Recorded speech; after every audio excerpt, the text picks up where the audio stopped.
Мы же все прекрасно знаем, и все люди Гагаузии, во всяком случае, знают о том, что Гуцул, по сути дела, это фунт в юбке.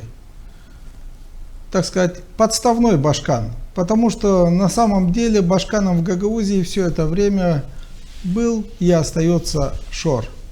И даже сейчас, когда Гуцула нет, и там Илюша Узун, как вы думаете, Илья Узун выполняет то, что он думает? Нет, он выполняет то, что ему Шор сказал. Потому что на сегодняшний день большая часть Гагаузии знает о том, что практически весь исполком и большинство Народного собрания Гагаузии — это все карманные люди Шора.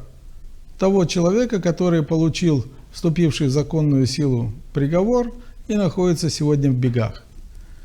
Поэтому кто сегодня сожалеет о ситуации, о том, что Гуцул получила такой приговор? Я думаю, что об этом сожалеет, может быть, единственное только Шор. А может быть, скорее всего, он даже и не сожалеет, потому что я уверен, что это у него было в плане, это было его в программе, о том, что есть такое выражение о том, что революция съедает своих сторонников. Во время революции мы видим о том, что она чем кровавее, тем как бы успешнее. Значит, и во всех этих революциях так оно в принципе и было. И Гуцул — это просто овца на заклание. Не более того.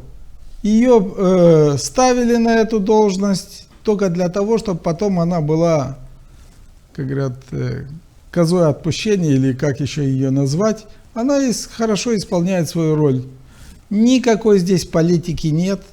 Ну, политика, конечно, некоторая есть в плане того, что ее поставили для того, чтобы захватить власть, и она очень хорошо играла роль марионетки.